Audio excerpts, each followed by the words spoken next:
The stadium lights were supposed to be the story. 48 nations, 3 countries, 1 planet watching. The 2026 FIFA World Cup, the biggest sporting event ever assembled on American soil, was meant to be a defining moment, a chance for the most powerful country on earth to throw open its doors and show the world what a real welcome looks like. A chance to remind everyone why the United States built its entire identity around the idea that you can come here from anywhere and belong. Instead, it became a stress test. And before a single ball was kicked, the test was already failing. South Africa's national team could not board their charter flight out of Johannesburg. Visa complications. The squad representing one of the co-host nation's first opponents sat grounded while coaches, doctors, and security staff waited for documents that had not arrived. Sports Minister Gayton McKenzie went on record saying all the players eventually secured their visas, but 4 key staff members, including an assistant coach, the team doctor, and the head of security, were still waiting when the plane was supposed to leave. The charter departed a full day late. That is not a scheduling glitch. That is not a paperwork hiccup. That is a fault line running directly under the foundation of a tournament that was sold to the entire world as the most inclusive sporting event in history. And the fault line has a name. It was not built overnight. It was built decision by decision, policy by policy, press conference by press conference, over a span of years. This is not about soccer. This is about what happens when the world's most watched event collides headfirst with an administration that has turned the act of entering the United States into a pressure chamber. Hotels are underbooked. Civil rights organizations are issuing travel warnings. 2/3 of Americans say they do not want immigration enforcement inside the stadiums. The world was invited. Now it is asking whether the invitation was ever real. What you are about to hear is the story of exactly what happened, why the people running this World Cup never saw this collision coming. Or maybe they did and looked the other way. And why the tournament that was promised back in 2018 looks almost nothing like the one that finally started.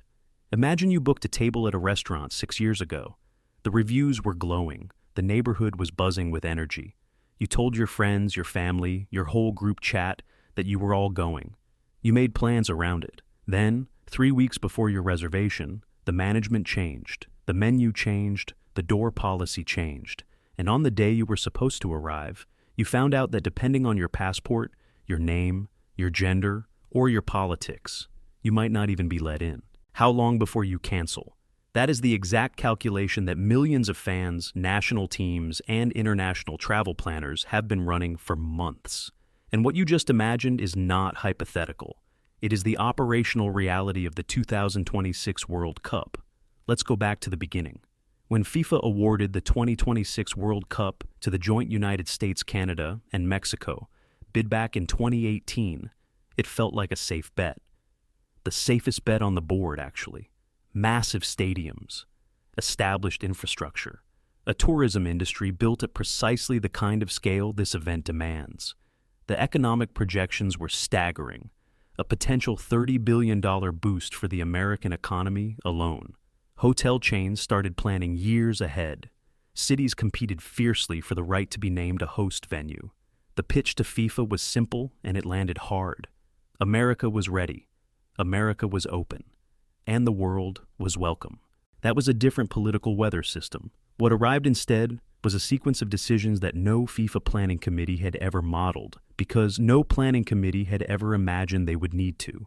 An immigration crackdown that made entry into the United States unpredictable for citizens of dozens of countries. Travel advisories from more than 120 civil society organizations, including the American Civil Liberties Union, warning international visitors about the risks of traveling to the United States during this period. A Washington Post and University of Maryland poll revealing that 65% of Americans oppose having immigration and customs enforcement agents stationed at World Cup stadiums, and a Homeland Security posture so aggressive that senior officials, sitting in live congressional hearings, could not clearly answer whether immigration enforcement at tournament venues was on or off the table. The table itself was moving while they were still sitting at it. Receipt number 1. The hotel signal. The LA Times reported that World Cup hotel bookings across the United States are, in their words, very disappointing. Forbes went further, with hotel executives describing the tournament as a non-event for their bottom lines. The New York Post reported that foreign fans are skipping the United States altogether, rerouting their travel plans, choosing to watch from home or from Canada and Mexico instead. The American Hotel and Lodging Association surveyed operators in all 11 U.S. host cities and found that 80% of respondents reported bookings tracking below initial projections. In cities like Boston, Dallas, Los Angeles, Philadelphia, and Seattle, up to 70% of the rooms that FIFA itself had originally reserved were later canceled. In cities like New York, Miami, and Houston, demand stayed flat. No surge, no wave of international visitors, just a regular summer season with an unusually famous backdrop. The Hotel Association named the causes directly: international travel apprehensions, visa wait time concerns, geopolitical friction, and the overall cost of attending, elevated ticket prices, expensive transit, a dollar that doesn't stretch the way it once did for many international visitors. Around 65% of surveyed hotel operators pointed specifically to visa restrictions and broader geopolitical concerns as the leading drivers of soft demand. This is not a public relations problem. When hotel operators in Los Angeles, Miami, and New York say their books are thin, that is the market speaking in the only language it never lies in: money. The rooms are available. The world is not coming to fill them. That is a receipt, and receipts do not negotiate. Receipt number 2. The stadium presence debate. Roughly 65% of Americans oppose having ICE agents stationed at World Cup stadiums during the tournament. Not a slim majority, not a statistical tie.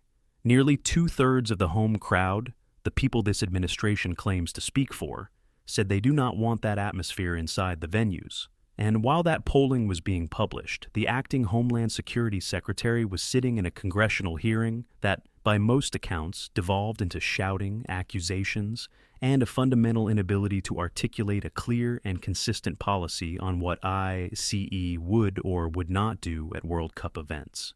Back in February, the head of ICE said, plainly, that agents would be in the stadiums. For security reasons, he said. But he never explained exactly what role they would play, whether they would be conducting civil immigration sweeps, or whether the presence of federal immigration enforcement inside a global sporting venue was meant as a deterrent, a safeguard, or something else entirely. FIFA leadership was reportedly considering asking President Trump to halt ICE enforcement entirely during the tournament. A congressional bill, the Save the World Cup Act, introduced by New Jersey Democrat Nellie Pooh, was put forward to bar EICE raids within 1 mile of any World Cup match or fan festival on U.S. soil. The bill was framed as a reassurance to fans and an attempt to reduce the chilling effect of federal immigration enforcement hovering at the edges of every game. L.A. County Sheriff Robert Luna told his community that federal officials had assured him there would be no civil immigration enforcement at World Cup matches in Los Angeles. Then, in the same breath, he acknowledged that circumstances could change. That caveat is the entire problem. Certainty is the product that international travel runs on. Ambiguity is its most effective killer. The signal from the administration was muddled. The consequences are not. Receipt number 3. The exclusion stack. The pressure on this tournament is not coming from one direction. It is compounding from every angle at the same time. Visa restrictions have left fans from multiple countries genuinely uncertain about whether they can enter the United States at all. United States military strikes on Iran, a participating nation, raised the specter of boycotts before the tournament draw was even finalized. LGBTQ supporter groups, including England's official fan organization, Three Lions Pride, announced they would have no visible presence at the tournament. Human Rights Watch called on FIFA to do more to protect queer fans traveling to the United States. FIFA responded that everyone is welcome, but more than 500 anti-LGBTQ laws are currently being tracked across the United States. A 2025 executive order targeted transgender people across healthcare, identification, sports, and military service. You do not close that gap with a press release. The exclusion is structural. Structural exclusion has structural consequences. Human Rights Watch also published data showing that from January to October of 2025, ICE arrested at least 92,392 people in and around the 11 U.S. cities hosting World Cup matches. That number is not an abstraction. Those are real people, in real neighborhoods, in the same cities where the world's fans are now expected to feel safe buying a ticket and walking into a stadium. The research also documented a case from the Club World Cup, a father, an asylum seeker, who took his two children, ages 10 and 14, to the final at MetLife Stadium. That story did not stay quiet. It spread, and it reached exactly the audience that FIFA was counting on to fill those seats. Most administrations hosting a global event shift into a mode of managed openness. They tune the rhetoric down. They offer quiet reassurances to allies. They give border agencies informal instructions to make entry smoother, not harder. They understand that the world watching is also the world spending, and that $30 billion does not materialize if the world decides to watch from a couch in Sao Paulo or Seoul instead. This administration moved in the opposite direction. While other host nation governments were finalizing stadium security protocols, senior U.S. officials were in televised hearings arguing about whether their approach was discriminatory. The administration threatened to cut off flights to sanctuary cities, several of which happened to be major World Cup host hubs. Officials reminded the media, in multiple settings and on multiple occasions, of ICE's presence at sporting events as though that were a selling point rather than what it actually is. A warning sign for every international fan trying to decide whether the trip is worth the risk. The booking numbers dropped, the polling data hardened, the travel advisories stacked up. The response was not a recalibration, it was a doubling down. Mexico managed its own challenges. Cartel violence created legitimate security concerns in its host cities. Canada watched the American situation from a careful distance, but neither co-host generated anywhere near the volume of international anxiety now concentrated on the American leg of this tournament. The pressure valve was always going to be the United States, and the U.S. lit a match right next to it. There was a window. There is always a window. A version of this story where someone in the administration looked at the incoming data, the hotel numbers, the polling results, the fan group withdrawals, the South Africa charter story splashed across international headlines, and quietly adjusted, softened the edges, created a visible, credible distinction between general immigration enforcement and the specific, contained, internationally watched atmosphere of a global sporting event.